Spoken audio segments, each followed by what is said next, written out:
cierto, esta reunión estaba programada para hace 2 semanas atrás, antes de Semana Santa, pero bueno, hubo una situación que tuve que atender de una iglesia que estaba en algunos problemas y nos pidieron a nosotros de parte del seminario, bueno, mediar entre una situación un poco problemática que vivía la iglesia y eso no, bueno, me imposibilitó estar.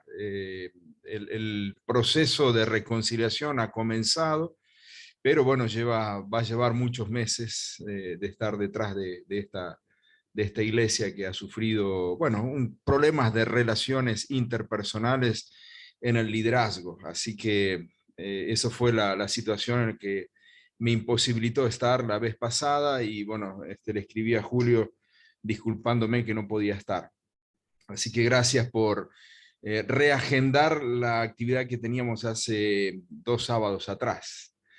Vamos a seguir hoy el tema que nos toca hablar hoy. A ver, esperen si tengo acá la presentación, sí creo que es esta.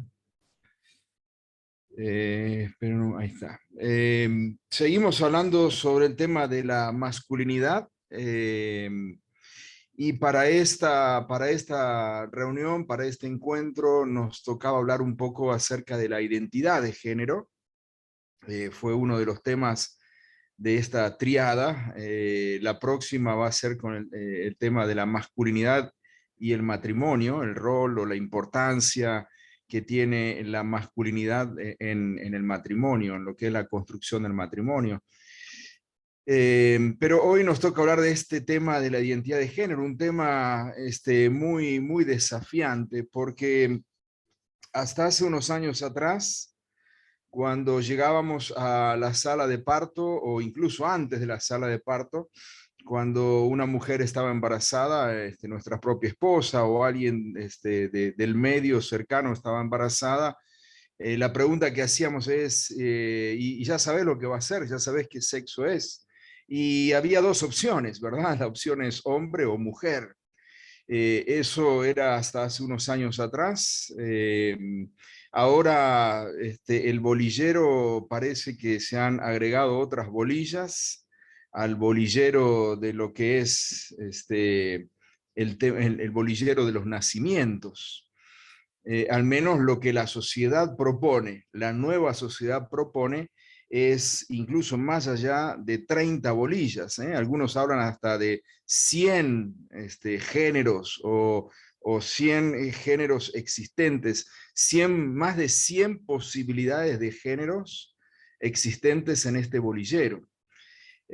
Incluso la sociedad también promueve de que es incorrecto mencionar, por ejemplo, de que un niño nace varón o nace mujer, sino que con el tiempo se va precisamente a identificar esa persona y será la persona misma la que se identificará a sí mismo según el género que autoperciba.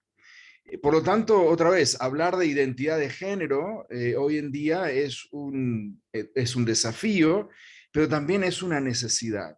Cuando estamos, sobre todo en este tiempo, es necesario hablar acerca de qué estamos hablando cuando precisamente referimos a identidad de género. Voy a definir algunos términos que están relacionados. Lo primero tiene que ver con identidad sexual, y este es el tema que nos toca, el tema que nos corresponde, y voy a tratar de definirla. Ustedes no tienen que memorizarla, pero sí tratar de entenderla. Y si hay preguntas, bueno, luego podemos de alguna manera tratar de ver si logramos alguna respuesta juntos. Identidad sexual es la conciencia que se tiene del sexo al que se pertenece. La identidad sexual se va formando a lo largo del proceso evolutivo de cada persona. Esta conciencia de a qué sexo pertenezco se va formando esta conciencia a lo largo del proceso evolutivo. Se habla de que ya a los 2 años más o menos de edad, 2 o 3 años de edad, una criatura, tanto un varón o una mujer, comienza, un niño o una niña a los 2 o 3 años comienzan a tener cierta conciencia ya de pertenencia. Pero este proceso de conciencia y de pertenencia se va gestando, se va madurando en un proceso evolutivo y precisamente va a ser en la adolescencia, cercana a la juventud, donde se va a confirmar y afirmar esa pertenencia de la sexualidad o de la identidad sexual. Este es un elemento importante para tomar en cuenta. La construcción de una identidad saludable dependerá de la integración del registro de su propio cuerpo, la representación psíquica del sexo que se crea a partir de las figuras paterna y materna y el entorno social. Y acá hay una clave pastoral, una clave familiar, si queremos llamarle de esa manera. Es que la sexualidad humana es biológicamente ordenada, pero no determinada. Escuche bien esto. La sexualidad humana es biológicamente ordenada, pero no determinada. Habrá factores psicológicos y sociales que precisamente van a llevar a determinar esa identidad sexual. Ahí se lo puse más o menos en fórmula. La identidad sexual, entonces, es igual a la sumatoria del sexo biológico, es decir, otra vez, de la sexualidad biológica, hablando biológicamente, si el niño tiene pene o si, en este caso, la niña tiene vagina. Entonces, la identidad sexual se forma, y acá está la fórmula, sexo biológico, es decir, cómo está constituido su cuerpo, es decir, cómo nació, más el sexo psicológico. Ese sexo psicológico procede de la influencia que ese niño o esa niña tiene durante el proceso de formación, recibe de sus padres, tanto papá como de su mamá. Pero además, no solo eso, sino que además la identidad sexual se forma a través de lo que se llama el sexo social, o lo que la sociedad determina de lo que es ese sexo. Entonces, la sexualidad humana dijimos, es biológicamente ordenada, pero no determinada. Habrá factores psicológicos y sociales que intervienen en su formación.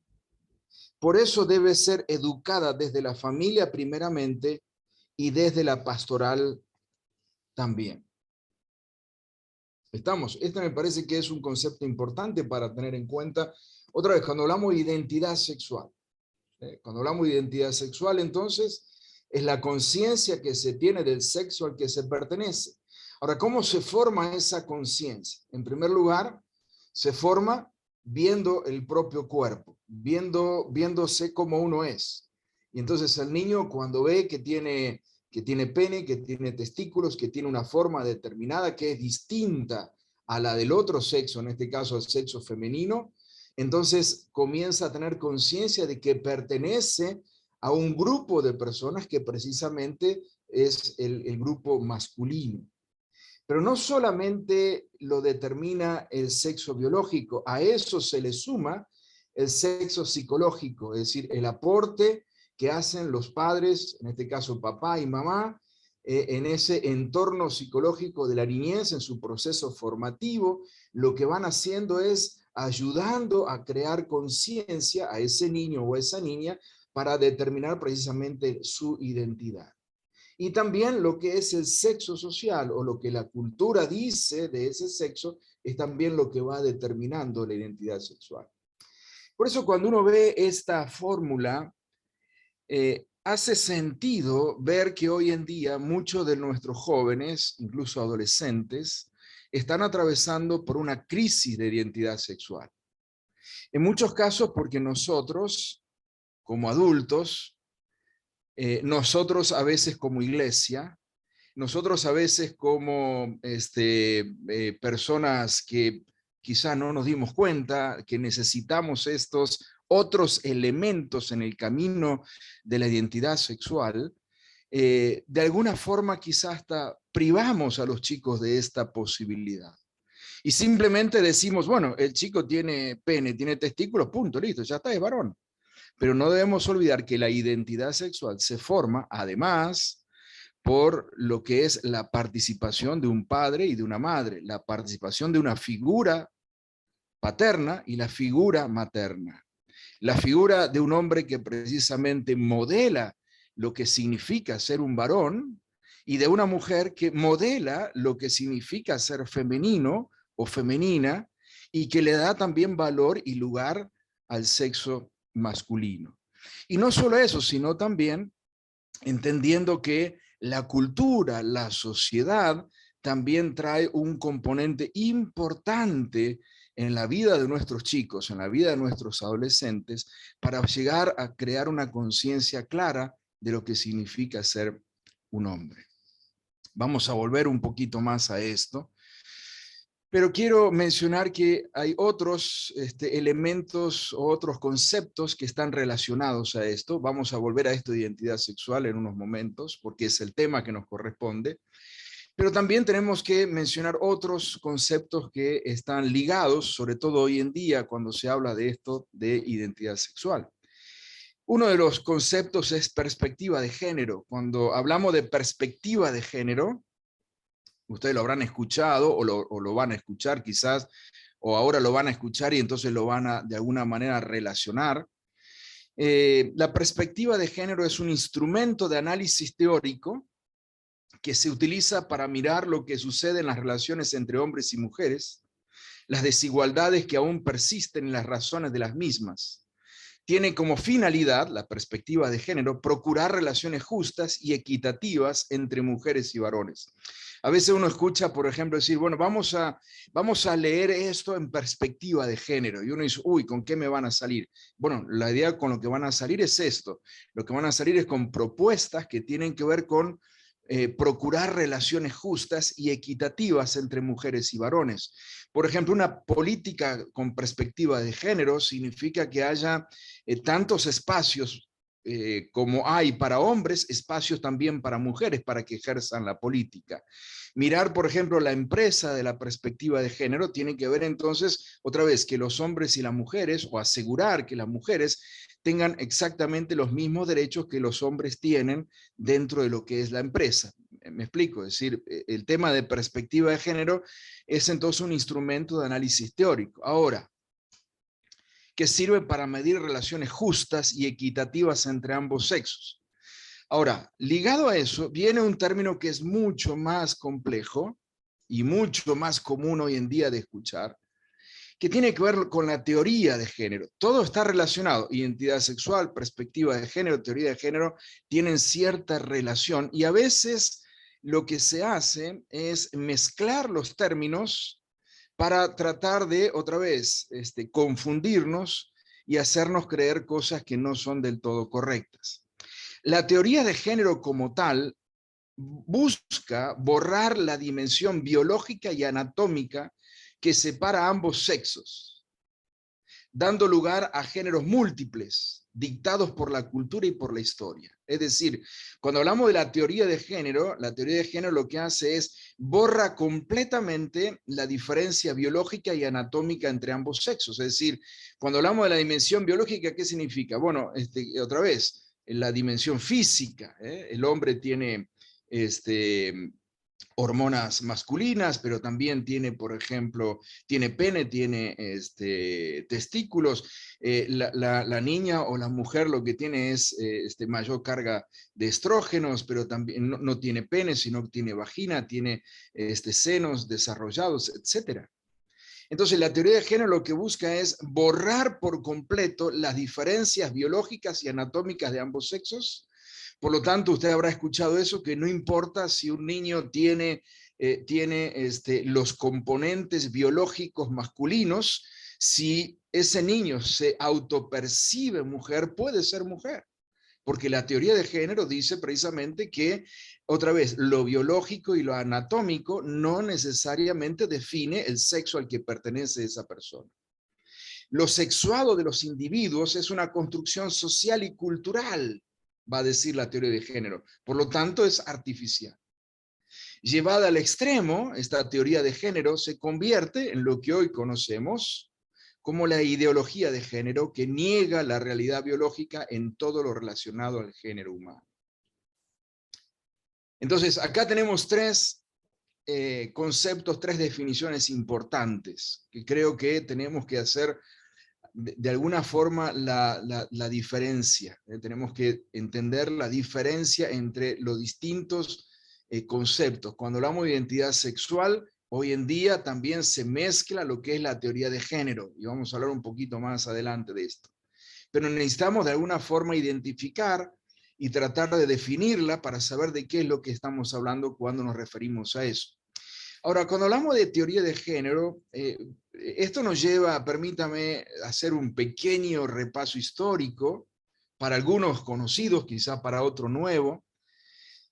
Cuando hablamos de la teoría de género, todo esto comienza, hay tres momentos como para ubicarlos históricamente. Todo esto comienza a partir del movimiento de reivindicación del rol social de la mujer. Es decir, comienza como un movimiento bueno y verdaderamente bueno, donde lo que se busca es que la mujer tenga un rol, una participación en la sociedad.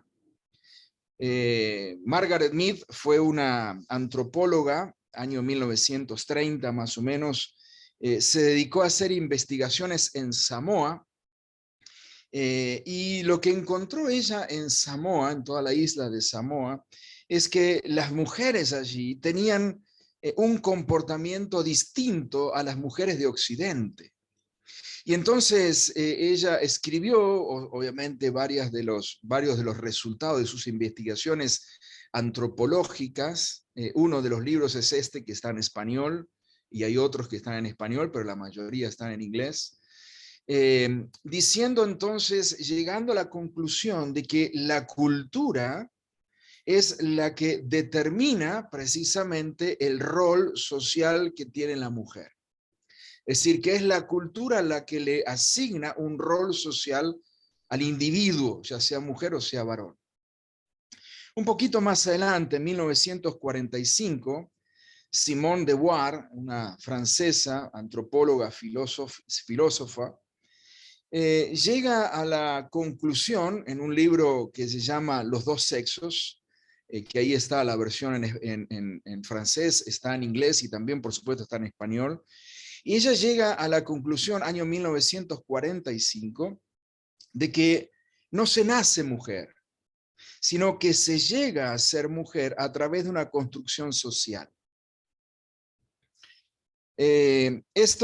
Todo esto, tanto Margaret Mead como también Simone de Beauvoir, todo esto lo plantean desde un ámbito filosófico y sociológico, pero esto dio lugar, impulsó, de alguna manera acompañó a todo un movimiento feminista que precisamente surge en estos años, 1900 y pico para en adelante. Hay una película muy buena, si ustedes no la vieron, que se llama Las sufragistas. Es una película, es un libro muy antiguo, pero fue llevado al cine hace poco. Muy buena, la verdad que es digna de ver la película, porque precisamente muestra la historia de lo que fue para la mujer en Inglaterra llegar precisamente a la posibilidad del voto.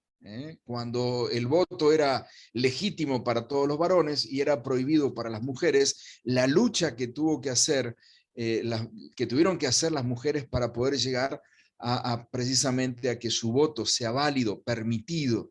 Así que es una película muy buena para ver, que creo que al menos resume un poco en la historia esta búsqueda de la mujer por la reivindicación de su rol.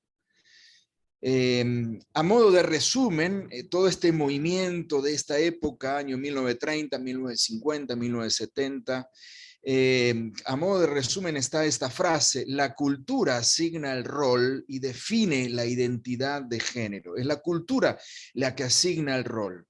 Simone de Beauvoir lo que va a decir es que los roles en la cultura están asignados de manera asimétrica y que por lo general son los varones los que asignan los roles. Por lo tanto, tenemos que luchar para poder ganar roles de importancia, de preponderancia, de relevancia en la sociedad en la cual somos parte como mujer.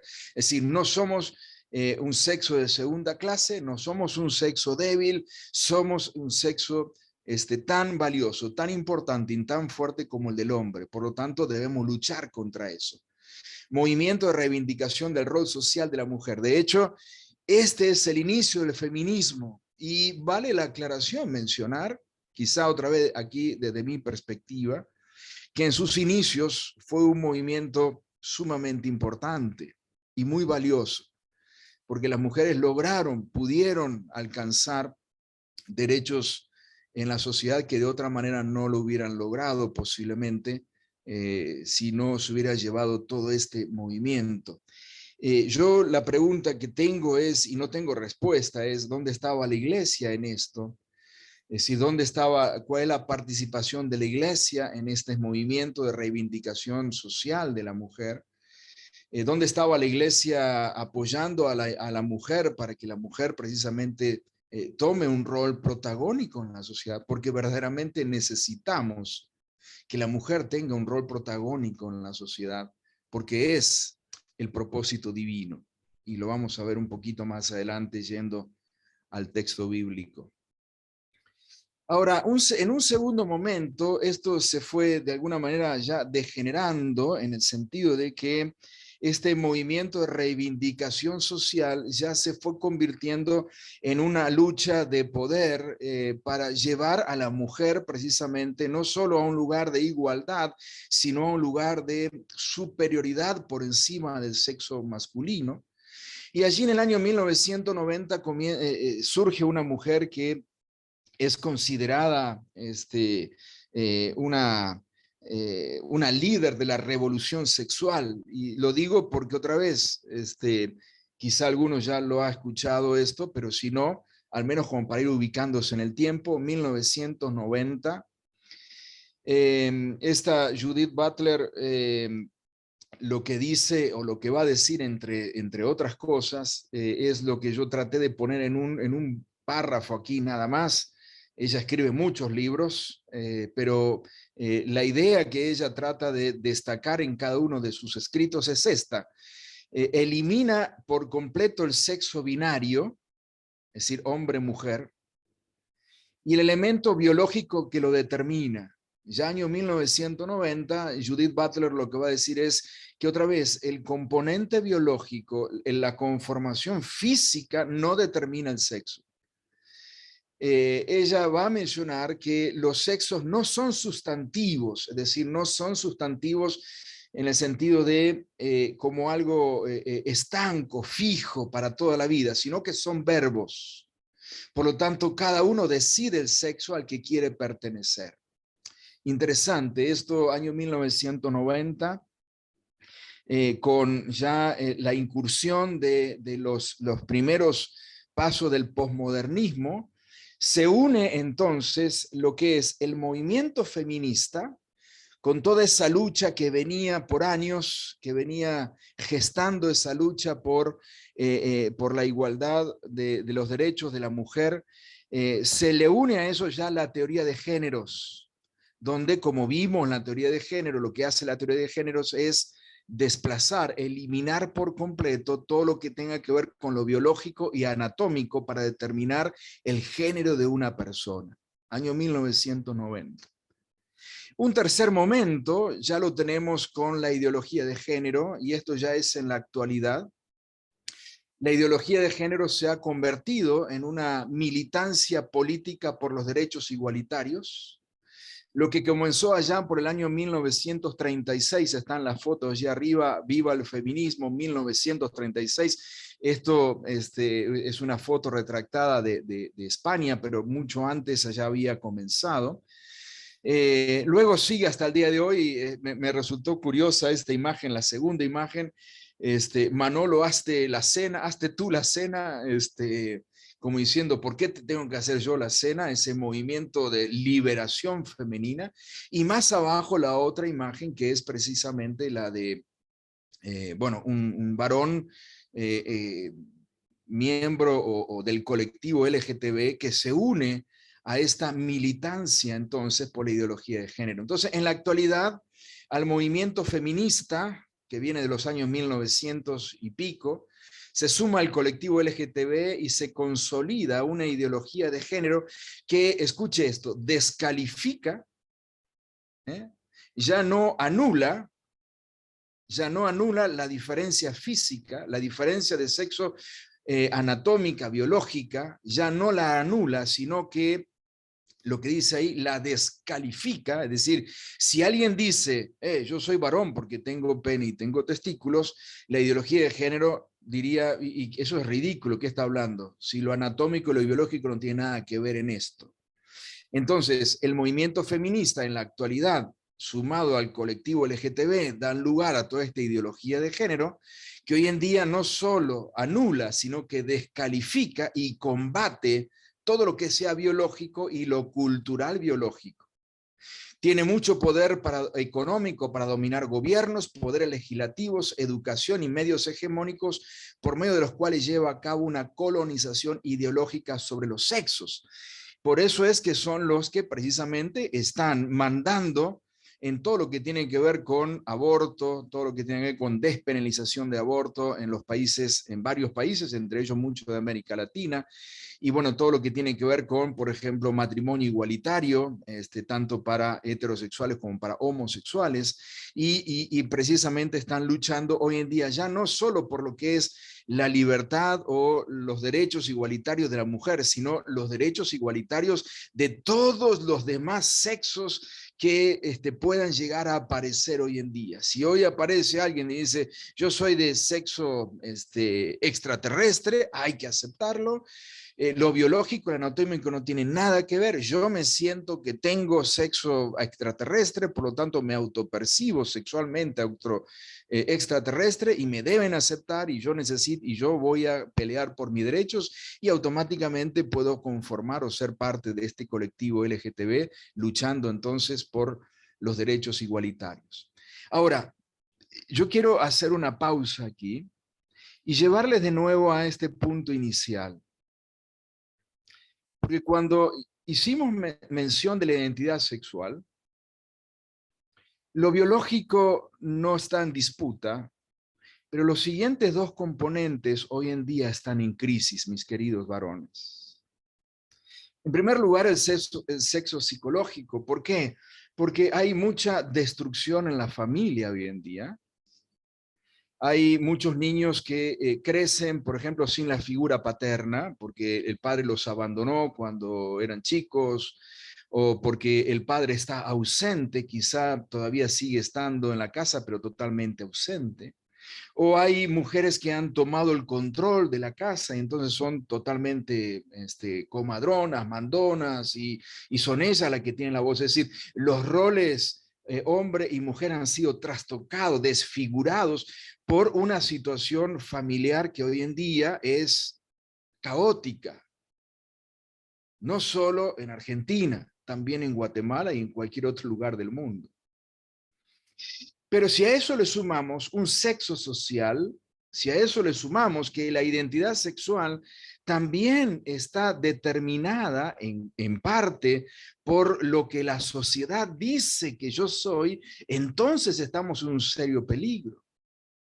Porque hoy nuestros chicos y nuestros adolescentes están recibiendo películas, están recibiendo una educación sexual desde la escuela, está recibiendo una educación sexual desde las redes sociales, desde YouTube, que va precisamente en línea con la ideología de género. Diciéndole a los chicos, no importa si tenés pene, porque si te autopercibís mujer, entonces eres mujer. No importa el sexo que tengas, no importa lo biológico, porque lo que importa es cómo te autopercibes y cómo es que te ven los demás. Entonces un chico o una chica que forma parte de un grupo social, cultural, que la ven a ella, la ven como varón, y ella se autopercibe varón, entonces esa conciencia de identidad sexual va a ir en contra de su sexo biológico, y lo único que va a necesitar para eso es una operación. Y lo que es la implantación de ciertas hormonas que lo van a hacer más masculino o más femenino, dependiendo a qué sexo quiera pertenecer. Me explico, queridos hermanos, vamos a volver a esto después si ustedes tienen preguntas, pero cuando hablamos de identidad sexual, tenemos que hablar de este punto. Si no basta hoy en día con hablar solo del sexo biológico. No basta hoy con parar a un chico delante de un espejo. No basta hoy con parar a una chica delante de un espejo y decirle cómo te ves, según tu anatomía. Porque en la identidad sexual, que se va conformando a través de un proceso evolutivo, hasta confirmar mayormente en la adolescencia, donde se afirma la identidad sexual. Es entonces ahí donde se afirma la identidad sexual, donde va a depender esa afirmación de identidad sexual, no solo de su anatomía, no solo de la biología, no solo de lo que indique su cuerpo, sino de la psicología del sexo, es decir, de lo que ha podido ver, percibir de aquellos que estuvieron cerca de él o cerca de ella, y también de lo que la sociedad que lo rodea, la cultura, va definiendo a qué sexo pertenece. La cosa está complicada, porque cuando quizás nosotros fuimos adolescentes, que hace 40 años, 35 años, la carga estaba más sobre lo biológico. Había alguna carga sobre lo psicológico, pero había muy poca carga sobre social, el sexo social. Porque de hecho había un estigma sobre, por ejemplo, aquel que era varón y se vestía como una señorita.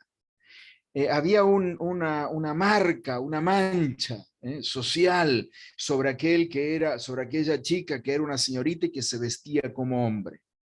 Hoy en día no. Hoy en día no solo ya no hay manchas, sino incluso hay hasta cierto grado de celebración de si eres hombre, vestirte como mujer, o si eres mujer, vestirte como hombre. Porque eso demuestra que eres valiente, eso demuestra que eres libre, eso demuestra que eres una persona que estás en la onda, que estás en el tiempo en el que hoy vivimos. Hoy la carga de la identidad sexual no está sobre lo biológico. Tampoco está necesariamente sobre lo psicológico, sino que hoy la carga está sobre lo social. Y nuestros chicos, nuestros adolescentes, ahí viven. Ellos viven en el entorno social. Ellos viven conectados 24 horas al día, con su teléfono, con su tableta, con su computadora, con sus amigos, viendo series, ya no miran televisión como nosotros, sino que ya miran sus series en sus propias computadoras, en sus propias tabletas, y nosotros ni siquiera sabemos lo que están viendo. Y hoy en día ya en muchas plataformas, Netflix y demás, hay películas, hay series en Disney que precisamente lo que hacen es mostrar que el amor entre el mismo sexo es más fiel, es más leal, es más verdadero que el sexo el amor entre sexos opuestos. Volvemos a esto después por si hay dudas y preguntas, pero quiero llevarlos a este tema hombre-mujer. Y aquí está. Cuando hablamos de identidad sexual o cuando hablamos de sexo, tenemos que entender entonces que hoy en día, cuando hablamos de sexo, hablamos generalmente del sexo natural, el sexo biológico, anatómico, es decir, el sexo que es macho o es hembra, no hay otro género, no hay otro sexo medio, o sos varón o sos mujer. Pero hay un género, que otra vez, sexo y género van de la mano, están íntimamente relacionados, pero hay un género, el género, a diferencia del sexo, es determinado por la cultura en la que vivimos. Es decir, es la cultura la que define lo que es ser mujer y lo que es ser varón. Es la cultura lo que define lo femenino de lo masculino. Es la cultura la que define, y precisamente Margaret Mead tenía razón en sus investigaciones. Tiene razón. Hay culturas donde el ser femenino está mucho más marcado que en otras. Hay culturas donde el ser femenino está claramente determinado, en otros no tanto. La cultura determina, por ejemplo, con qué color se va a adornar la habitación del niño si es varón. Si el niño es varón, ¿cómo vamos a pintar la habitación? ¿De qué color? Si es varón, dudo que la pintemos rosa, lo vamos a pintar celeste. Si es mujer, entonces, ¿qué color vamos a pintar su habitación? Si es varón, ¿cuál es la ropa que le vamos a asignar a ese niño? Y si es mujer, ¿cuál es la ropa que le vamos a asignar a esa niña? ¿Qué juguete le vamos a regalar? Si es un varón, ¿qué juguete le regalamos al niño? Por eso, hoy en día, cuando uno va a comprar un juguete, dice, bueno, quiero comprarle un juguete para un niño. Bueno, elija. Sí, porque hoy no está, al menos acá en Argentina, no sé, allá en Guatemala quizás sí, acá en Argentina no está tan determinado eso. Acá en Argentina, es más, uno dice, el otro día estábamos comprando para el Día del Niño, el año pasado, un juguete, para nuestra nieta, y había una mamá adelante que estaba con dos niños adolescentes, y les llevaban para su hijo, perdón, una muñeca de regalo. Y yo estaba ahí y escuchaba la conversación y decía, va a ser interesante porque él no tiene muñecas. Entonces vamos a llevar una muñeca para que aprenda a jugar con muñecas. Y le llevaban una muñeca a un niño. Yo estaba ahí de yute, escuchando, una muñeca para que juegue el niño, porque era la primera vez que iba a jugar con una muñeca, su propia muñeca. Entonces, lo cultural define la ropa, el color, los juguetes, el deporte que va a hacer, la profesión que va a hacer. Entonces, lo cultural va asignando lo que es el género, que el género vaya de la mano con lo que es varón o con lo que es mujer. Entonces, esta diferencia hoy en día, cuando hablamos de identidad sexual, pero cuando hablamos de género, esta diferencia debemos nosotros al menos notarla, que está presente en la sociedad en la cual vivimos. Una cosa es el sexo y otra cosa es el género. Ahora sí vamos a lo que es el orden creacional. El orden creacional, y acá voy a Génesis 1:26, porque podría usar otros pasajes, pero ¿por qué voy a Génesis 1:26? Porque es el orden que Dios asignó desde la creación.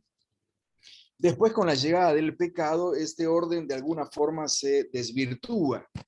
Y con la llegada de Jesucristo lo que viene es a hacernos recordar este orden creacional cuando habla acerca de ya no hay mujer y hombres, en ese sentido de que ya no hay diferencia de valor, diferencia de dignidad, sino que todos somos uno en Cristo, etc. Y en la restauración de todas las cosas, en la reconciliación que el Señor Jesucristo logrará al final de todos los tiempos, volveremos, Dios mediante, a este orden fundamental, creacional. Génesis 1:26 dice: y dijo Dios, hagamos al ser humano a nuestra imagen y semejanza. Estoy leyendo la NBI. Hagamos al ser humano a nuestra imagen y semejanza, que el ser humano tenga dominio tenga dominio sobre los peces del mar y sobre las aves del cielo, sobre los animales domésticos, sobre los animales salvajes y sobre todos los reptiles que se arrastran por el suelo. Y Dios creó al ser humano a su imagen, lo creó a imagen de Dios. Hombre y mujer los creó y los bendijo con estas palabras: sean fructíferos y multiplíquense, llenen la tierra y sométanla, dominen a los peces del mar y a las aves del cielo y a todos los reptiles que se arrastran por el suelo. Cuando hablamos del orden creacional, hay elementos fundamentales. Uno de ellos es la procreación, la reproducción, que hoy en día, más allá de los inventos que han habido, de los avances de la medicina y demás, se sigue necesitando de los dos sexos para lo que es la reproducción. Es decir, ¿dos mujeres pueden ser mamás? Sí, de hecho, hoy acá en Argentina al menos pueden ser y tienen los mismos derechos que un hombre y una mujer. Pueden ser mamás, pero necesitan del espermatozoide de un varón. Necesitan del espermatozoide de un varón que haya de alguna manera ya sea donado o vendido. Es decir, necesitan ir a un banco de esperma o necesitan ir a un donante que sea ese donante el que a través de un mecanismo legal dona el esperma para que esa mujer entonces pueda tener, pueda fecundar luego a ese niño. ¿Dos hombres pueden ser papás en Argentina? Claro que sí, lo pueden ser legalmente, pero necesitan otra vez de un vientre subrogado, necesitan de un vientre en alquiler, ya sea otra vez de una persona conocida que preste su vientre, otra vez a través de un orden legal, o de aquellas personas que se dedican a eso, poner su vientre para llevar 9 meses a un niño que luego entregará en el mismo momento del parto. Entonces, los principios fundamentales que no pueden ser violados en esto de sexo, género y demás, tiene que ver con la reproducción. Se necesita la participación de ambos, tal como Dios lo estableció. Sean fructíferos a los dos. Lo segundo que se establece en este orden creacional tiene que ver con igualdad de valor. Dice, hagamos al ser humano, dice la NBI, creo que lo traduce correctamente, porque es hagamos al hombre y a la mujer, hagamos a esta creación de la humanidad a nuestra imagen y semejanza, a imagen de Dios los creó, hombre y mujer. Por lo tanto, tanto el hombre como la mujer tienen la imagen de Dios, la semejanza e imagen de Dios, y eso es lo que le otorga mismo valor, dignidad y responsabilidad. Al tal punto que el orden que Dios establece, y Dios le dijo, multiplíquense, gobiernen y señoreen, todos esos verbos están en plural, por lo tanto es una orden hacia el ser humano en sus dos sexos, tanto el hombre como la mujer. La desigualdad, la única desigualdad que nosotros vemos en el orden creacional se debe a este sentido de complementariedad, es decir, ambos se complementan para llegar a ser entonces o cumplir el propósito que Dios ha establecido. Complementariedad es distinto a completar. El hombre no completa a la mujer ni la mujer completa al hombre. Esa idea de la media naranja es incorrecta, porque no es que yo soy media naranja y estoy necesitando que la otra persona me complete. Cada uno de nosotros somos completos en la individualidad, porque somos a imagen y semejanza de Dios.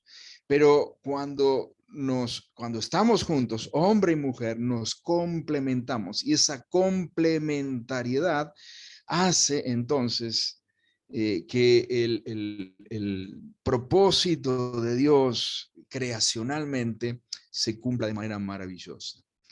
Por otro lado, esto de entonces el orden creacional hoy se ve, está presente o debe estar presente. El orden natural, acá hablamos de los matices biológicos, principios generales importantes, solo hay dos sexos. Biológicamente hablando, no existe el sexo neutro. Puede existir el sexo neutro en el pasaporte o en el documento de identidad de algunos de nuestros países, donde existe una tercera opción. Acá en Argentina todavía no, al menos no lo tenemos nosotros, pero sí ya existe lugares donde uno hace trámite y pone, en un trámite usted puede poner varón, mujer o neutro. Entonces, en ese neutro usted puede poner que no se siente ni hombre ni mujer, es neutro. Entonces, cuando uno hace algún trámite, ya ahí los tres casilleros están presentes. Cayó agua. Entonces, no existe el sexo neutro en los matices biológicos y no existen personas asexuales tipo Ángel. Si todos nosotros somos seres sexuados y somos a imagen y semejanza de Dios como personas sexuadas. Dios dijo, y los hizo hombre y mujer, es decir, personas sexuadas. Y acá entonces donde viene el orden cultural. El orden cultural debe relacionarse al orden creacional y el orden natural. Es decir, cuando el sexo que es determinado por orden creacional, Dios me hizo varón. ¿Por qué? ¿Cómo lo sé? Porque por los matices biológicos me determinan así. Es decir, el matiz biológico, mi conformación anatómica me dice que soy varón. Y entonces el orden cultural debe estar en coherencia con el orden creacional y el orden natural. Cuando el orden cultural está en incoherencia, tanto con el orden creacional, con el orden natural, entonces estamos frente a un problema, a una crisis de identidad sexual, que es lo que vemos hoy en día. Hoy en día lo que vemos es una crisis de identidad sexual en muchos o en algunos varones o en algunas mujeres, mayormente jovencitos y jovencitas, razón por la cual es que hoy en día entonces hay una diversidad de sexos, tanto como sea posible imaginar. Voy a terminar con desafíos que creo, traerles desafíos para nosotros hoy en cuanto a la identidad sexual masculina. Y luego, si quieren, por supuesto, nos detenemos por si hay preguntas, comentarios y demás. Destaco 4 desafíos, queridos hermanos, para la identidad sexual masculina saludable. Creo que nos debemos una autocrítica de lo que culturalmente hemos asumido como lo masculino en menoscabo de lo femenino. Nos debemos una autocrítica de lo que culturalmente hemos asumido como el rol masculino.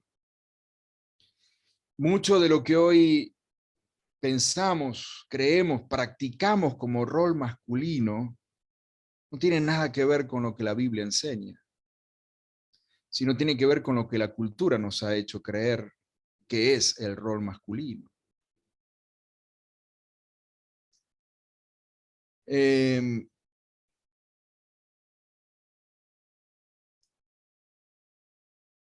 Y esto creo que merece una autocrítica. Cuando visito a mi hijo, que él vive allí en Guatemala, vive entre ustedes, y veo cómo él vive con su esposa, lo que él hace en la casa, en muchos casos me da vergüenza, porque a mí ni se me ocurrió hacerlo en mi propia casa. Y se lo he dicho en persona, y no tengo problema de volvérselo a decir tantas veces sea necesario. Lo he felicitado, le he dicho, te felicito, hijo, verdaderamente eres un hombre con letras mayúsculas, me pasaste el trapo, como decimos acá en Argentina. Sos un hombre, a mí jamás me hubiera ocurrido eso. Por ejemplo, estar en una reunión familiar, comiendo, cenando, y de repente el niño decir, mamá, quiero ir al baño.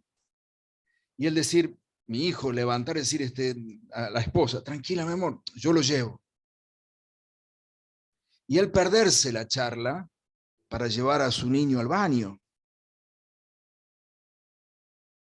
En mis tiempos, en mi cultura, esa era tarea de la madre, es decir, yo seguía conversando porque yo tenía cosas importantes para decir y para escuchar, y mi esposa era la que salía con mi hijo al baño. No solo llevarlo al baño, cambiarle los pañales. El niño se hizo, tiene olor, mi amor, hace algo. En las conversaciones ahí, digamos, que veo en la relación de mi hijo, el niño se hizo, uy, tenés razón, para que voy y lo cambie. Hace 2 años atrás estábamos en Antigua Guatemala, en una reunión éramos 3 varones, estaba la esposa de él y estaba su hijo, y creo que fue antes, porque él todavía era chiquito, y había que ir a cambiar los pañales al niño, y él, estábamos conversando y la esposa dijo, lo voy a ir a cambiar, y él dijo, no, espera, yo lo cambio, y él se lo llevó, y nosotros nos quedamos, los otros 3 varones que estábamos ahí, nos quedamos, no, éramos 2 más él, los otros 2 nos quedamos mirando como diciendo, ¿qué le pasó a ¿no? Porque nosotros 2 éramos y cerca de los 50 años veníamos de otra cultura. Los jóvenes de hoy han podido deconstruir esa imagen masculina, identidad masculina, que de alguna forma asignaba roles fijos a ciertas personas. Hombre, este rol; mujer, este rol. Por eso digo que nos debemos una autocrítica de lo que culturalmente hemos asumido como lo masculino en menoscabo de lo femenino. En todo el sentido de las palabras, hermanos. En todo el sentido de la palabra. Yo fui enviado en mi primer año de ministerio en Guatemala, fui enviado a Nicaragua, para sustituir el liderazgo de una mujer que era pastora en la iglesia bautista, y era imposible que en una iglesia bautista hubiera una pastora. Por lo tanto, yo tenía que sustituir ese rol, y en 3 meses capacitar a un varón que se hiciera cargo de la iglesia. Imagínense mi tarea: 3 meses formar a un líder que se hiciera cargo de una iglesia que había estado pastoreado por una mujer. Cuando yo terminé mi proyecto misionero, regresé a Guatemala y escribí a la Iglesia de México que me había enviado. Y le escribí una carta, un informe, y en el informe le dije: hermano, he fracasado.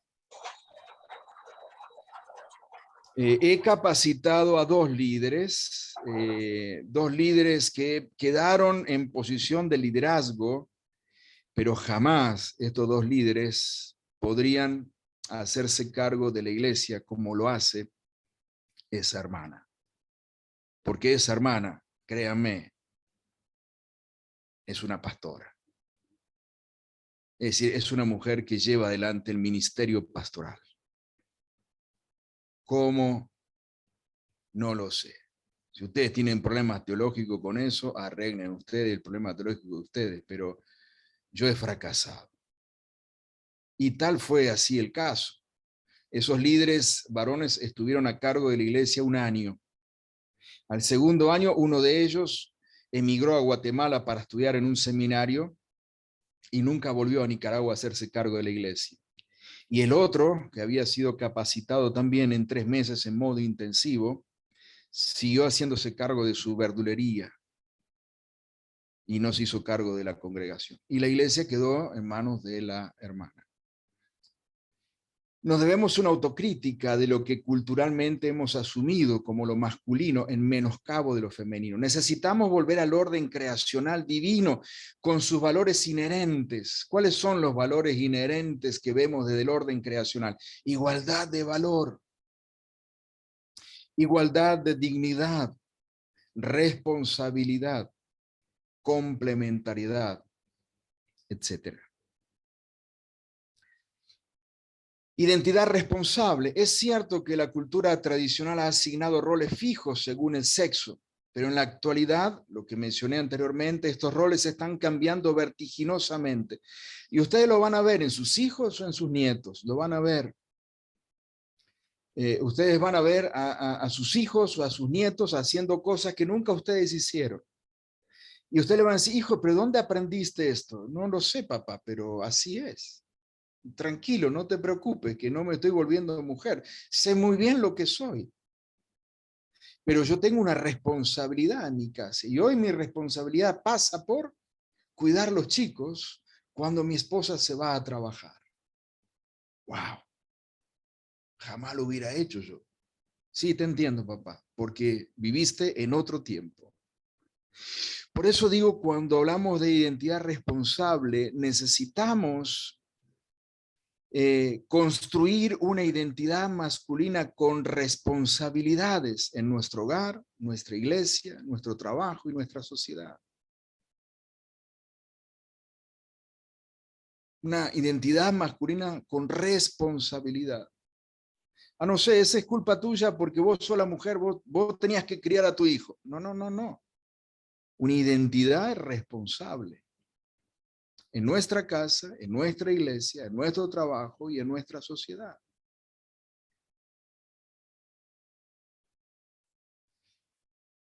Tercer desafío, identidad propositiva.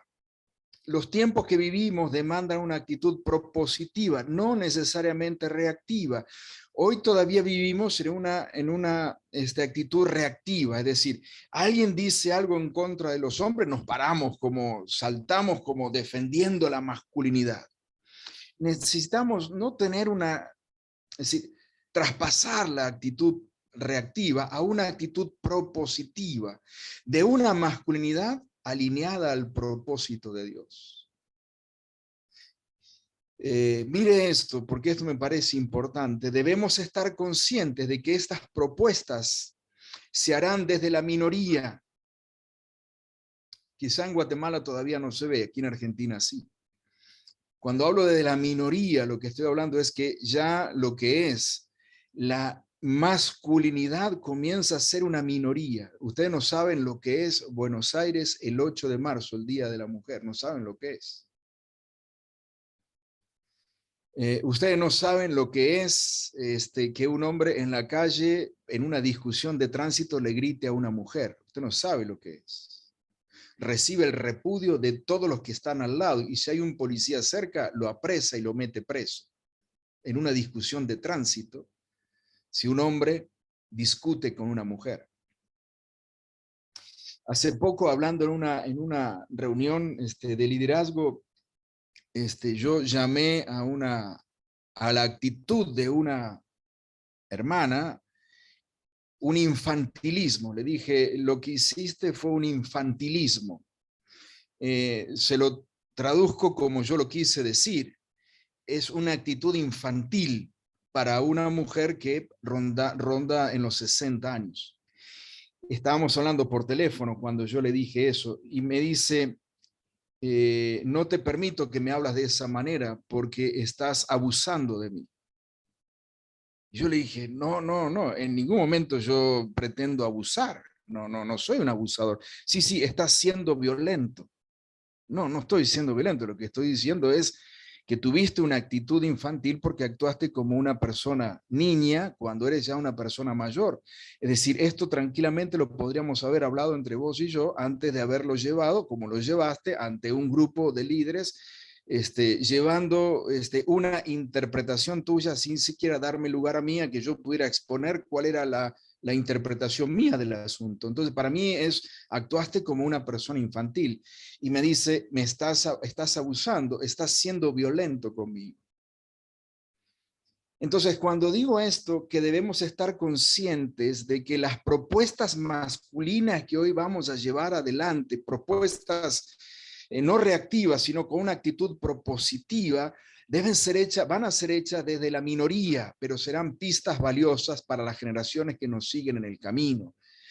Le doy otro ejemplo. Si hoy usted va en Buenos Aires, en el subterráneo o en un bus, sentado y sube una mujer, ¿verdad? Y usted se para y le dice, siéntese por favor, porque lo que hemos aprendido es que la mujer debe ir sentada y el hombre parado. Lo que esa mujer le va a responder es, discúlpeme, ¿con quién se cree que está hablando? Usted piensa que yo soy del género débil, ¿verdad? Y por eso me ofrece el asiento. No, no, disculpe, es simplemente que por respeto, no, es que usted me está faltando el respeto porque me está ofreciendo. Entonces, ahí es donde digo que las propuestas masculinas en este tiempo de una identidad masculina propositiva serán desde la minoría. Lo digo esto otra vez desde Argentina. Posiblemente no lo sea todavía en Guatemala, pero seguramente lo será como vienen los años por delante. Por último, el desafío de la masculinidad actual es una identidad modeladora. Nuestra identidad masculina sirve de modelo para otros. Usted no se imagina, querido varón, usted ni se imagina los chicos y las chicas que lo están mirando. Nosotros no podemos ni siquiera darnos a imaginar los chicos y las chicas que nos están viendo en la iglesia, en el trabajo, en el vecindario, en la familia. Y de ese modelo que nosotros estemos dando como hombres, este modelo de identidad sexual masculina, es lo que va a llevar a otros que sean lo que Dios quiere que sean. Por eso es que necesitamos ser de una identidad modeladora, no solo para varones, sino también para niñas. Que niñas puedan ver, por ejemplo, en nosotros el modelo de un hombre que es calmado, que es sabio, que toma decisiones correctas, que respeta a la mujer, que valora a la mujer, que es caballeroso con la mujer, que cuida al sexo femenino, que no la trata de menos, sino que la valora, la dignifica. Somos modelos para niños, para jóvenes, que posiblemente no lo han tenido en su casa. Niños o varones que en su casa no han tenido el ejemplo de un padre porque ha estado ausente por fallecimiento, por divorcio, simplemente por pasividad.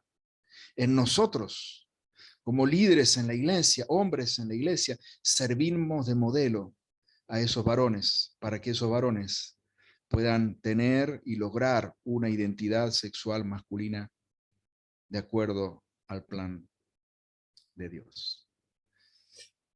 Es un tremendo reto, queridos hermanos, y les agradezco enormemente por el tiempo, por asignarme este tema que me llevó a investigar, a leer, a desempolvar muchos libros y a reflexionar y a pensar mucho en este tema. Y también gracias por orar también por mí y orar los unos por los otros, porque nos tocan vivir tiempos verdaderamente desafiantes.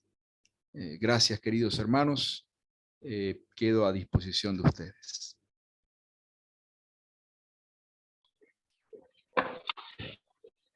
Muchísimas gracias a usted, hermano Carlos. De verdad, fue una charla impresionante, a mi parecer, y un tema que no es muy tratado, pienso que necesitamos tener más acercamiento a este tipo de temas como familias, como iglesias, y agradecer el esfuerzo que usted hace desde Argentina, porque viendo la hora aquí son las 8 por ahí, son las 10:30, me imagino, por ahí, ¿verdad? Entonces, el esfuerzo que usted hace es grande, es una inversión de tiempo y lo apreciamos enormemente. Vamos a dar un tiempo todavía por si alguien quiere participar haciendo alguna pregunta, dando algún comentario, compartiendo por ahí alguna inquietud, ¿verdad? Y vamos a probar la valiosa participación aquí del hermano Carlos López. Y pues dejamos ahí el espacio. Por favor, aprovechemos para darle más más enriquecimiento a esta reunión, hermanos.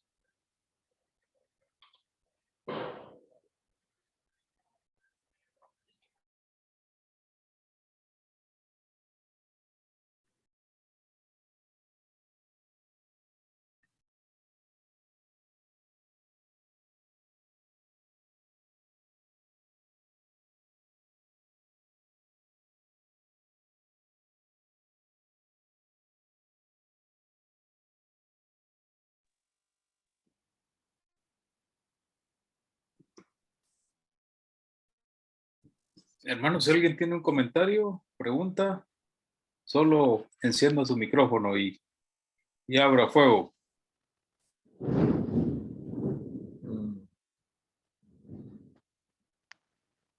Una linda exposición, Julito. Y hermano Carlos, lo apreciamos bastante.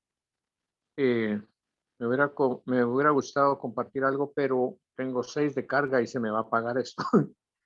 Pero qué enseñanza más linda para compartir con otras personas, ¿verdad? Los saludo con cariño, hermanos, y a Carlos López lo estimamos y lo apreciamos mucho. Sí, hermanos, buenas noches. Solo quiero compartir algo que vi en una familia con respecto a lo que es el sexo psicológico. En esta familia hubieron un nacimiento de gemelos, pero hombre y mujer, pero al hombre lo vestían de mujercita. No sé si porque no había ropa o no, no sé, pero lo vistieron de mujercita. Creció, creo que en ese problema psicológico y es amanerado. Pues. Entonces, un momento dado, yo no sé si puede ser un gay, pero realmente su comportamiento tiene que mucho de mujer. Entonces, sí tiene, me llamó la atención por lo que decía hermano Carlos, referente a que uno, como padre, al poder, estoy jugando con el nene, ¿verdad? Que se vista también de mujercita. Estoy, porque no tengo ropa, ahorita lo voy a sacar de esta manera, igual que la nena, ¿verdad? Entonces, porque es pequeño, no se distingue si es hombrecito o si es mujer. Yo creo que sí es un gran daño que se les hace mentalmente a los niños, ¿verdad? Y quería compartir eso nada más.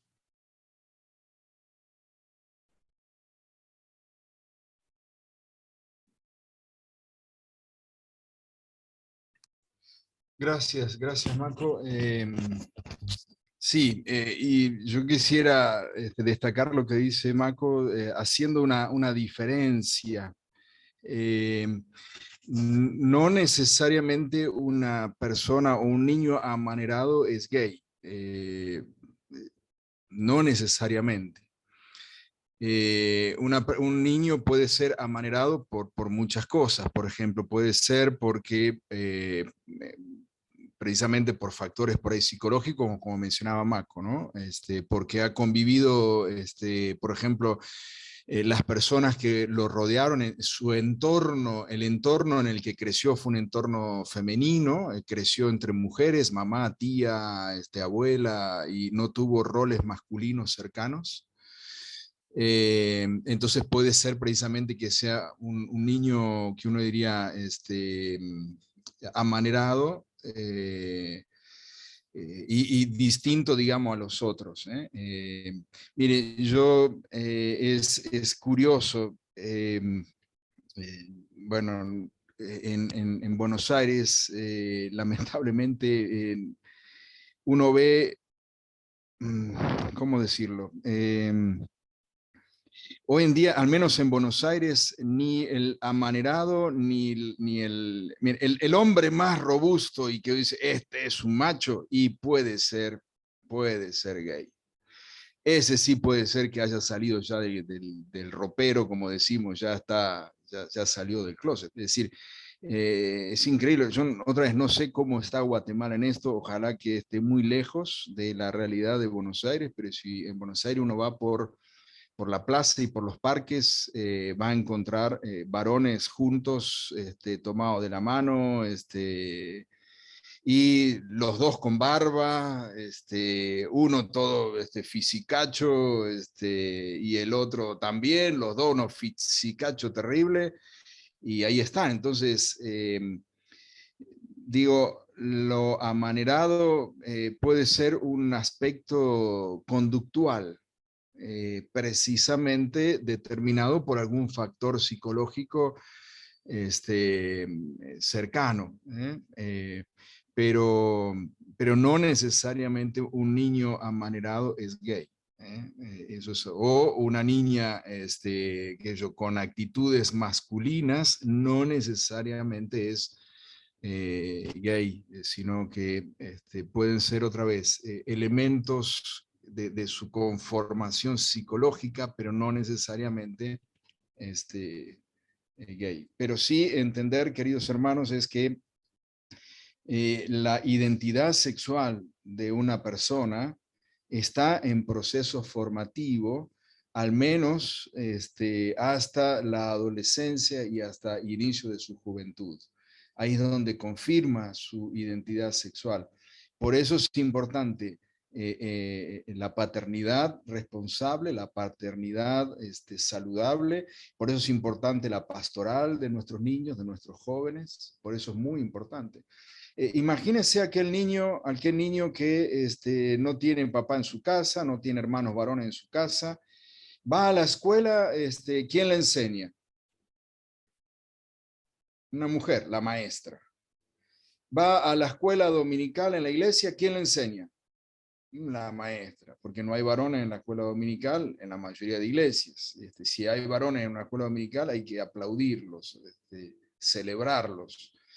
Entonces, digamos, ese niño, su entorno termina siendo un entorno femenino, si es que no hay varones cerca de la casa. Entonces, su conducta va a ser una conducta que de alguna forma va a reflejar ese entorno femenino. No en todos los casos, no es la general, pero en muchos casos se puede llegar a dar. No, eso no está muy lejos solo en Argentina. Usted va acá a Cayalá y ahí puede ver un par de parejas de hombres, ¿verdad? Tomados de la mano. Entonces, sí, ya está aquí en Guatemala también, ¿verdad? Mis hermanos, yo creo que esto ha sido una muy buena plática, está muy informativa. Estamos viviendo una situación en todo el mundo que asemeja, vamos a encontrar cosas similares. Yo recuerdo mi última visita a Guatemala, llevé a mis hijos a dar una vuelta en el centro, ahí en el Sexta y todo eso, para que conocieran un poco de dónde me capiuceaba yo cuando estaba en el colegio. Y en ese entonces, ese momento, fue el mero día donde pasó la marcha gay, ¿verdad? Y fue un montón de gente y las carrozas y las banderas y todo el cuento. Muy interesante. Para mí, que no había estado por mucho tiempo, acuérdense que mis tiempos en Guatemala han sido como fotografías de un momentito, que pasan 3 años, pasan 5 años y vuelvo a poder poner pie ahí desde que salí del África y luego en Asia. Entonces me llamó la atención porque es otra fotografía que yo no he visto el progreso de todo esto que ustedes están mencionando en Guatemala, lo he visto en otros lugares. Pero bueno, entonces estamos todos en una misma situación. A mí lo que me interesaría escuchar, tal vez no en la noche, pero sí es muy importante que nosotros platiquemos, es cómo se presenta el frente de la iglesia, cómo nosotros como creyentes tomamos la verdad bíblica y funcionamos en esta sociedad y en esta situación que se está dando. Yo creo que esa es la parte más importante. Tenemos que tomar en serio la Biblia. Y obviamente en nuestra iglesia ha sido algo fundamental, pero cuando nos enfrentamos a esta situación, el rol que juega la Biblia en nuestras vidas, el discipulado que se realiza a los creyentes y cómo funciona la iglesia, tanto en asuntos de aceptación como asuntos de de compartir el evangelio, pero luego en asuntos de cómo nos relacionamos ya como creyentes en medio de toda esta situación, yo creo que es bien importante, porque, por ejemplo, el hermano Carlos mencionaba esta situación de cuando fue a entrenar a los pastores, porque estaba esta pastora, y eso es interesante, porque ahí hay que ahondar un poquito más y tratar de entender, no solo reaccionar como buena gente, ¿verdad? O como dirían, buenos cristianos ante la situación que se está dando en el mundo, sino cómo vamos a vivir como creyentes bíblicos en esta sociedad. Para mí, yo creo que eso es de lo más importante que podemos discutir en un grupo como este, porque sinceramente con las 24 personas que estamos aquí, quisiéramos desear de que todos estemos firmemente en la palabra, pero puede que algunos tengamos preguntas, no sabemos realmente cómo reaccionar, ¿verdad? Entonces, en este grupo, el poder ahondar en la enseñanza bíblica.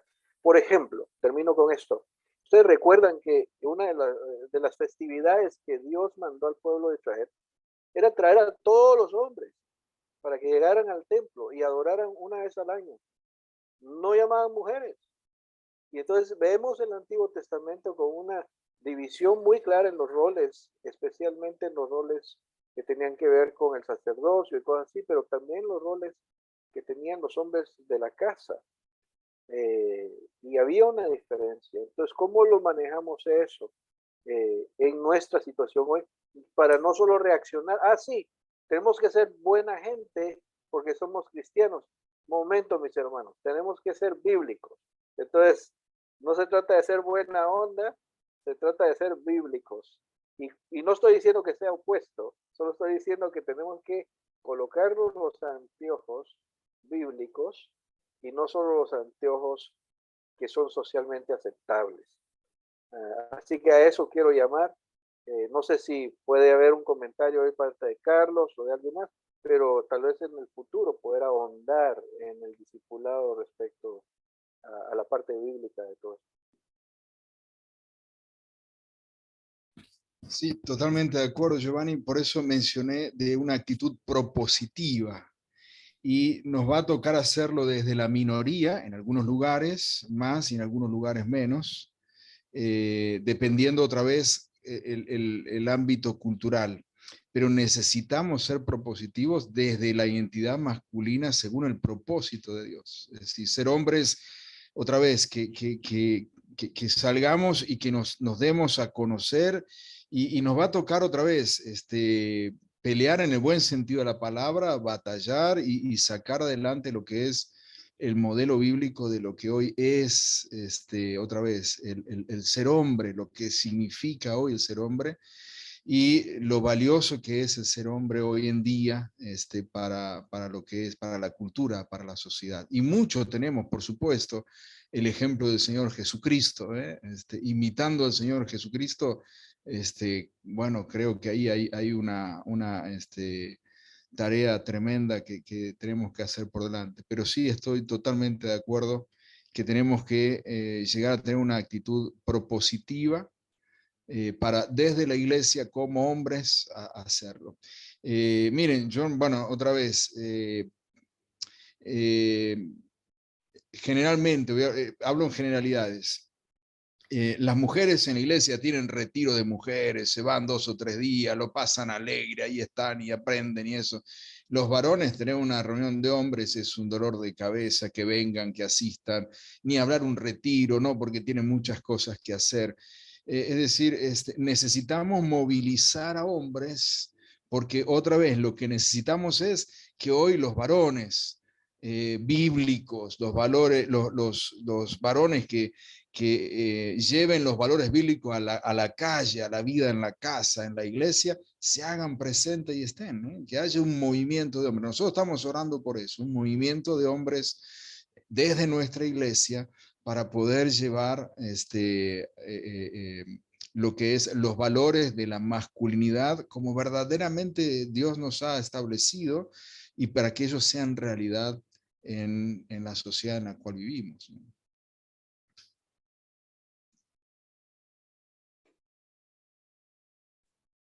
Hola, me gustaría agregar, tomando parte de los retos que Carlos nos daba y tomando un poco muchos de nosotros trabajamos en educación cristiana, ¿verdad? Y quería compartirles que realmente mi visión personal es que el mayor reto que yo tengo como educador cristiano o como tío, ¿verdad? Y miembro de una familia, etcétera, no solo es dar un ejemplo conmigo mismo. Yo esperaría que todos nosotros estemos ya fuera de peligro de, de enredarnos o de que se nos crucen los cables, pero creo que para nuestros niños y adolescentes el mayor reto para nosotros como educadores y como padres, etcétera, es enseñarles un pensamiento crítico, bíblico. Creo que es lo más importante que podemos hacer, o no solo que debemos hacer, sino creo que honestamente es lo único que realmente podemos dejar. Un viejo dicho dice que lo único que le pude dejar a mis hijos fue la educación. Bueno, igual nosotros podemos dejarles a las siguientes generaciones un pensamiento crítico y bíblico. Si les puedo compartir en un minuto, hay un grupo de adolescentes que tengo la oportunidad de compartir de vez en cuando la palabra de Dios, y había hace como un año más o menos, una niña de 14 años, viene y nos dice, miren, pero fue anónimo, pero yo sabía quién era, ¿verdad? Durante la semana mandó una pregunta diciendo, miren, ¿cómo hago para decirle que no me interesa a otra niña de su colegio que se le había declarado? Entonces, hicimos 2 semanas de talleres completos para explicarle de una forma más crítica, ¿verdad? Más razonable, porque ella estaba en una posición en donde en general ella sabía que estaba mal, pero las otras niñas, ¿verdad? Las que se les habían declarado a ella su amor platónico, se lo planteaban de una forma tan amable, tan natural, tan suave, tan que de pronto, aún viniendo de un hogar cristiano, ella por un momento tambaleó, ¿me entendés? Entonces creo que enseñarles un pensamiento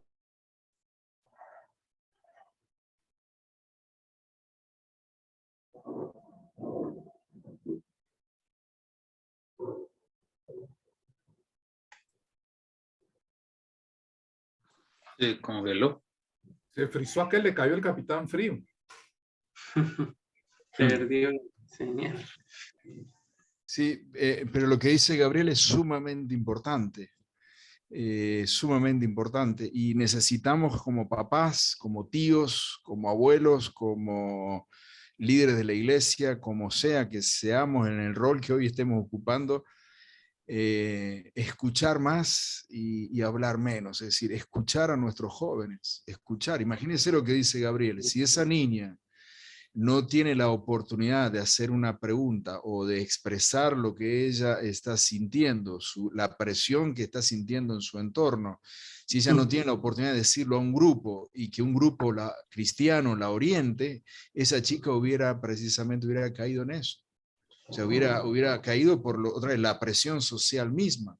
Entonces necesitamos sí o sí escuchar a nuestros hijos en este tiempo.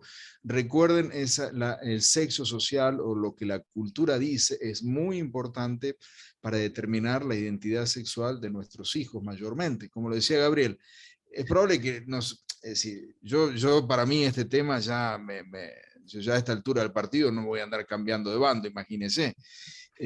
No es, el peligro no es tanto para mí, es decir, yo no pienso cambiar de bando, no, pero sí aquellos que están cerca, es decir, los niños, los adolescentes, necesitamos escucharlos, escucharlos y tener, bueno, oídos muy atentos para poder escucharlos a ellos. Sí, yo creo que nosotros como padres o como liderazgo de la iglesia también debemos de estar atentos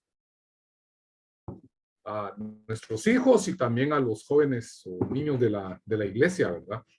Debemos de afirmar realmente su masculinidad y feminidad cuando tenemos hijos varones e hijas mujeres, ¿verdad? Y guiarlos, porque el bombardeo que hay fuera de la casa, me refiero al decir fuera de la casa, todo, metiendo la ideología de género y a veces confunde demasiado a los niños. Yo, como dijo Carlos, yo también ya prácticamente ya con Jimena, pues ya estamos fuera, no de peligro y todo eso, pero sí ya fuera de, pero pueden venir nietos, pueden venir sobrinos, pueden que nosotros debemos de estar atentos, cuidando, incluso pastoreando para definir bien su identidad de género. Tú eres varón, tú eres mujer, y encauzarlos, y también como lo que decía Gabriel, ¿verdad? Que ellos sepan y que ellos estén abiertos también para cuando tengan un problema así, que se les presente una persona o alguien tratando de confundirlos. Ahora aquí por la casa de ustedes, créanme, aquí en el centro histórico, ahora eso es tan común, pero tan común, ver parejas de hombres y parejas de mujeres. Viven juntos, andan juntos, tienen su relación de noviazgo en la calle, etcétera, etcétera, etcétera. Ya también se está volviendo común, porque ya se soltaron, diría yo, ¿verdad? Y es tarea también de nosotros como iglesia tratar de llevar la palabra del Señor y ver cómo hacer. Me acuerdo que una vez Carlos tocó ese tema, ¿qué vamos a hacer en la iglesia cuando se nos presente alguien de esta manera? ¿Qué va a hacer la iglesia? ¿Lo vamos a traer hacia Cristo? ¿Qué vamos a hacer? Entonces sí es importante que tengamos este tipo de charlas. A mí me tocó una experiencia bastante complicada. En cierta ocasión estaba en otra iglesia, en la sala evangélica, cuando llega una persona, un patojo joven de unos 22 años, con la necesidad de, ahí sí que, de que todos sus pecados le fueran perdonados. Él por accidente o por alguna razón fue gay durante 2, 3 años, pero él sabía que no era ese su rol, ya no lo quería hacer. Estaba arrepentido, de familia cristiana, y realmente lo que hicimos fue escucharlo y llevarlo a los pies del Señor en ese momento, ¿verdad? Y aceptó. Entonces sí, es bien complicado porque no todos los casos son iguales, ni todos se pueden tratar igual, ¿verdad? Pero sí, lo que nos corresponde es llevarlos a los pies del Señor. Sí, Edgar. Después, Eder. Muy bien, gracias. Sí, este tema es un reto, la verdad, no solo para los ancianos de la iglesia, para cada uno de nosotros como miembros de iglesia, como padres, porque aunque todavía creemos que estamos en una sociedad muy conservadora, ustedes han oído los comentarios, solo es de ir a los centros comerciales de moda y ve uno unas cosas que asustan, de verdad. Y lo que comentaban ahorita, que algún comentario de Carlos años atrás, ¿qué vamos a hacer cuando es usted en la iglesia? Cuando haya un caso dentro de nosotros, ¿verdad? Porque cada uno de nosotros tiene una idea de reacción, una manera de reaccionar a esta información que recibe, cómo lo toma uno a nivel de familia, pero sí debemos de tener, como dijo Giovanni, ¿verdad?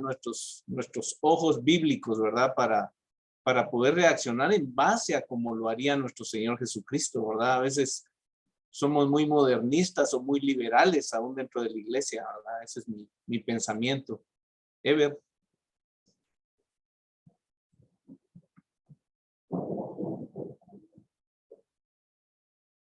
Buenas noches a todos. Yo no sé si han seguido, bueno, o he visto ustedes por ahí algo que ha sido noticia, y es diputado Aldo Dávila, que pues él se ha justamente, ¿verdad? Ha aceptado pues, su condición como gay. Y tiene un conflicto legal ahora con un pastor de una iglesia. Si no estoy mal, el contexto es que se sintió, dice, atacado y discriminado, ¿verdad? Y pues el tema llegó a tribunales, ¿verdad? Ministerio Público y esas cosas. Recién ahora, creo, ahora, no sé, 23, 20 algo de este mes, había una nueva audiencia, ¿verdad? Estaba viendo yo el video del pastor, pues donde, según entiendo, digamos, si atacas esto desde la iglesia, desde un púlpito, pues ahora esto es cuestión de que te puedan incluso pues legalmente, ¿verdad? Acusar y hay una línea muy delgada ahí, ¿verdad? Entre pues lo que los tribunales, o sea, hay mucha susceptibilidad, ¿verdad? Ahora dentro de la sociedad, ¿verdad? Este diputado, pues al parecer tiene mucho apoyo de ONGs y este tipo de cosas, organismos internacionales, etcétera. Entonces,